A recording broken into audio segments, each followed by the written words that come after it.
and play the video. On a television? Okay. Okay. Hi, I'm Jessica Pearce. I'm from Bemidji State. I'm a nurse.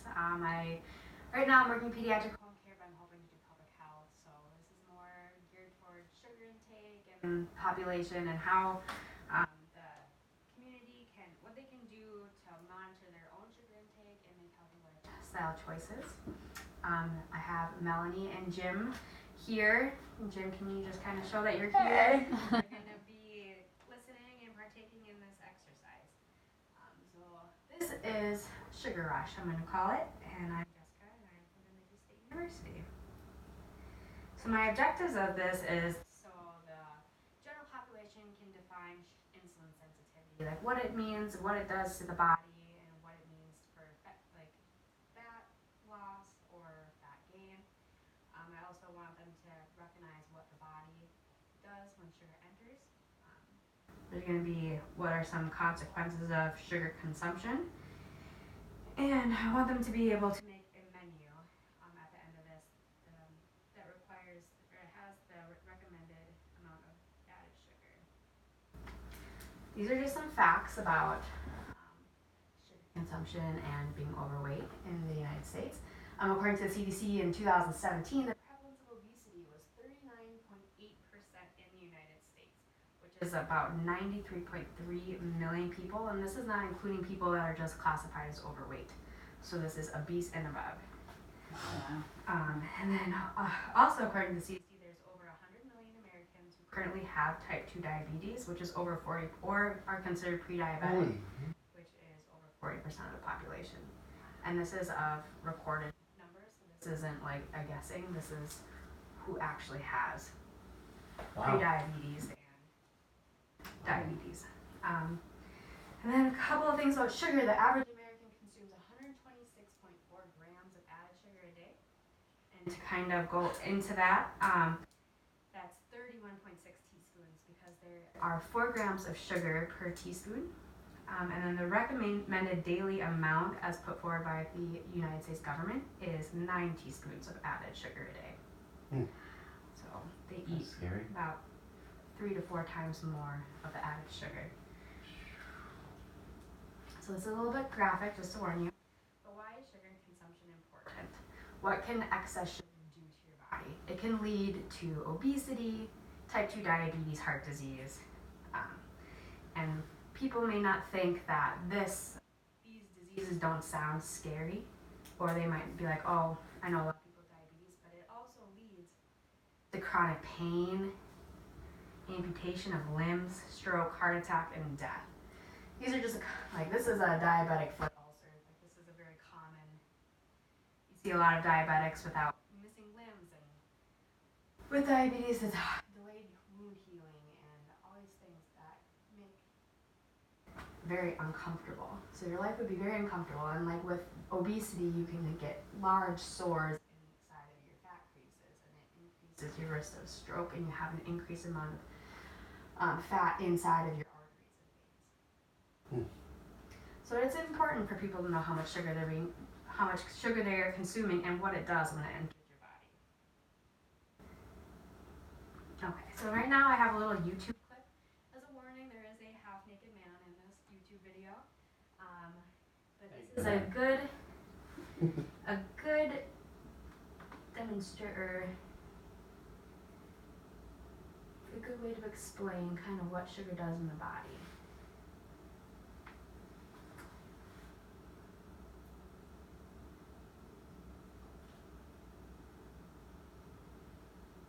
I had no idea The actor that Francis much. White has very kindly volunteered his body for the following demonstration. Hit pause. Hold on 1 second. Maybe the HDMI? No.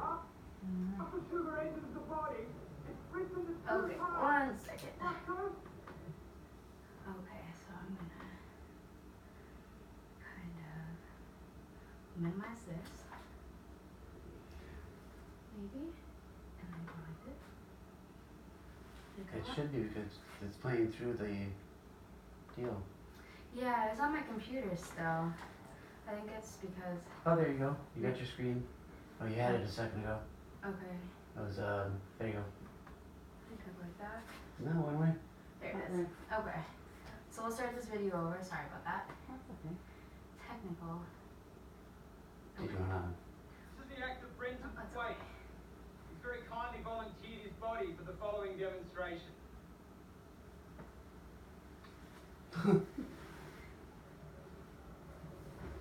After sugar enters the body, it's split into two parts, fructose and glucose, both of which make their way to the liver.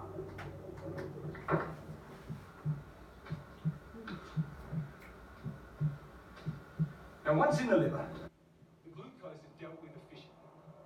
It's either used immediately for energy or it's stored for later, like a spare battery. But the fructose half of sugar is very different. The liver doesn't have a system to regulate the fructose because it was so rare in nature. So it hoovers it out of the bloodstream whether it needs it or not. And if all our spare batteries are full, then it rapidly turns it into fat. Some of that fat is going to stay in the liver, and you're going to have increased risk for insulin resistance and diabetes. What also happens is that this fat in the liver is then sent out into the bloodstream as triglycerides, which can lead to excess weight, plus blocked arteries and heart disease.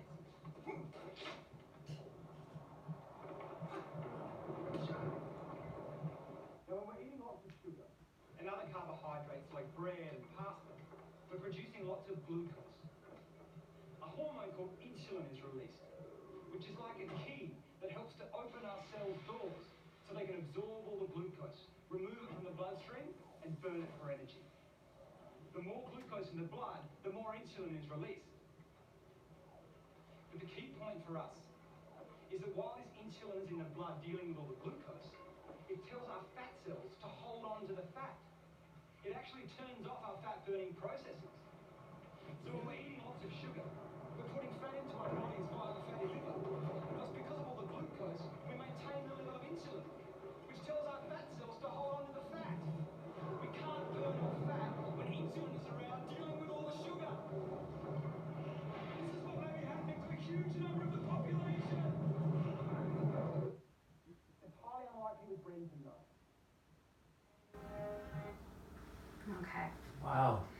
So I just wanted to talk a little bit about this video, kind of having questions about what's going on, or have a little quick discussion. Sorry.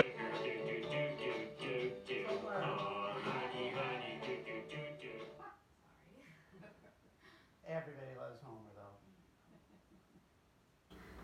Okay. Speaking of fat. Okay, so a quick discussion about that. So I'm not too concerned about fructose. Fructose is a natural form of sugar. I mean, it is found in most fruits, but... So what happens when you eat is that insulin goes up. And insulin basically is the hormone that tells your body to store fat. So it stops your body from burning fat. You start to store some of the sugar and store... Okay, sorry. Too many things are open right now. Okay. So I'm mainly concerned about glucose right now and insulin. So do you guys understand kind of what glucose is and what it's important? Do you? Yeah, you just kind of ruined my dinner tonight. Yeah. So we can go on to the next slide about what insulin is. So insulin is a hormone secreted by the pancreas, and it is there to help regulate metabolic processes. So when you eat glucose, insulin comes in and takes the glucose and brings it to all the cells to give them energy, and that's how we function. We need energy and we need glucose. But the more glucose that we have in our bloodstream, the more that insulin is released, and there can only be a set amount of glucose in the bloodstream at a time. It can only have 4 grams, which is 1 teaspoon. That's how much can be in your bloodstream. That's how much insulin can handle. So if you are eating more than that in one given time, the rest of the glucose is being dispersed as glycogen in your liver and in your muscles, but you only have a limited amount of space for that as well. So if you have low muscle tone, you don't have a lot of muscle, less space for glycogen to be stored. And then that extra that can't be stored as glycogen is going to turn into fat. So you can only have a set amount that's in your bloodstream, a set amount that's in your muscles, and then the rest of the sugar is just going to turn into fat. Okay. Do you have any questions about that? No, I'm just concerned about the glucose. My pills I've been taking every day for 3 years now. Oh, yeah? Oh, it's glucosamine. Is it? Oh, yes, glucosamine is not glucose. Ah, okay. It's for joints. I'm like, no. So, what is insulin sensitivity? So, for someone, you want to be more sensitive to insulin. If you're more sensitive to insulin, your blood, when glucose enters your blood, the insulin's gonna come and then it's gonna grab it and it's gonna open it. But when someone becomes insulin resistant, they just have too much glucose going through their blood all the time, and the insulin just like can't keep up, and the body's like, ugh, we don't even want to deal with this anymore. Like it's just too much. Mm-hmm. So then the pathway for how the insulin goes into the cell becomes like frayed and broken, and you no longer will get the glucose going into the cell. So then you have low blood sugar, which is type 2 diabetes. So you have low blood sugar, but you have all of this excess glucose in the rest of your body, so it's going to start storing as fat. So you have two problems going on there. You have low blood sugar, which is very deadly. Your cells don't have enough energy to function, and that's for every system in your body. And then you have an excess amount of glucose in the rest of your bloodstream. So what can be done to prevent insulin resistance, maintain a healthy level of sugar consumption? So again, that's only 9 teaspoons of added sugar a day, which is about 36 grams of sugar. And this is added sugar. This is not like natural sugars like lactose or like carbohydrates. It's not including that. It's just the added sugar. But when we do eat carbohydrates, we want to make sure that they are more complex carbohydrates, because if it's a simplified carbohydrate, that means it's already broken down into glucose. So as soon as you eat a white pasta, it's already glucose. So if you have 44 grams of carbs in white pasta, that's 44 grams of glucose, essentially. Holy Hannah. And then it goes in so fast and it just disperses. But as if it's like a complex carb, so if it has fiber in it, it takes longer. So if it's like 44 grams of carbohydrates, but 30 of those are from fiber, then you have like 14 grams of ready simple carbohydrates that are going to break down fast, and the rest of it's going to break down slow over time, which makes your insulin levels steady because there's just small amounts of glucose entering because it's taking longer to digest. There's a couple other things that can be done that studies have shown that if you eat your proteins, fats, and vegetables before your carbohydrate, it lowers your insulin response up to 53.8%. And these have been studies that have been going on a long time just to fight the type 2 diabetes epidemic.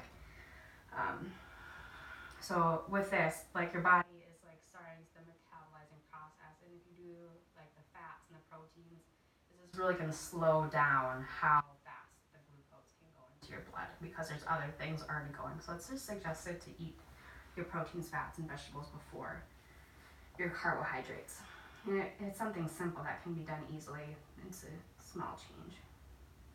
So a couple healthy food options is just picking whole grain products, brown rice, whole oats, quinoa, whole wheat. Just slower the insulin response and like how much glucose is going into your bloodstream right away. Pick unsweetened teas, plain Greek yogurt. Don't get the stuff with all the sugar and fruit added to it. The good thing would be to use stevia. It's a natural sweetener and it has a zero glycemic response, which means that your insulin levels will not be triggered when you have stevia. There's going to be nothing going on that way.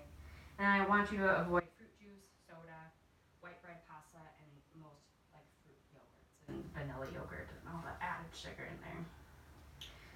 So lastly, I have some resources for you. I have the myplate.gov. It has a lot of good options for healthy food choices, and it has lots of tips and guidelines of what is considered good choices, whole wheats. It has a glycemic index chart for you. And another good thing that I have is a Sugar Rush app. The Sugar Rush app is an app on your phone, and it's kind of amazing. It's easy to download and it's free, and it has a barcode. So I'm just going to take an example of this, and you can scan any product, and most of them are in this. So it comes up, and this is multi-meal colossal berry cereal.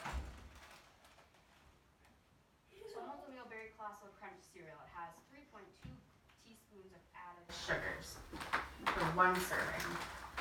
So you can, when you're deciding like how many your 9 teaspoons, so this is a third of your daily allowed added sugar. Seriously? So yes, so like if you One serving of it. one serving of it, yeah, which is Holy Like a Anna. half a cup, right? a cup. Oh, it's a cup? Okay. Yep.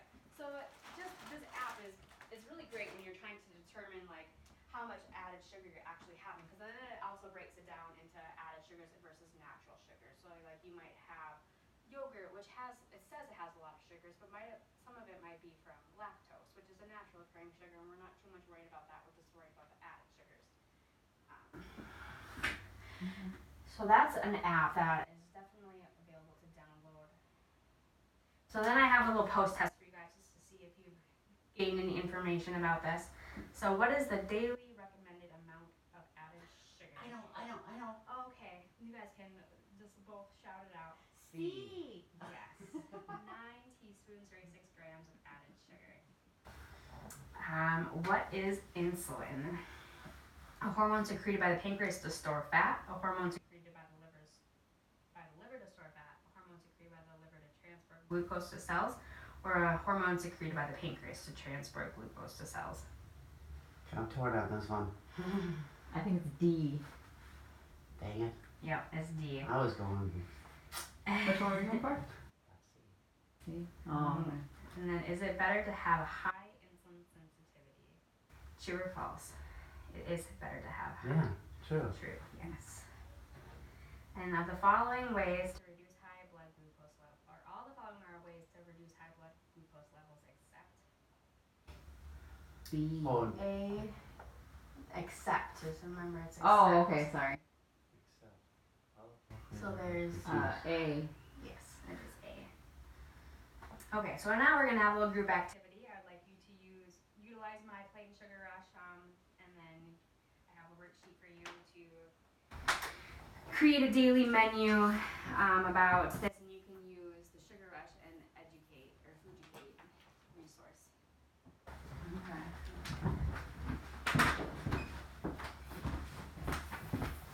Are we doing this together? Or is this separate? So while the group is doing this, I'm going to just there's references on my next slide, and they're gonna do this, and I'm gonna see how they do. Cool. Thank you, and Thank you, Jess. have a good rest of the day.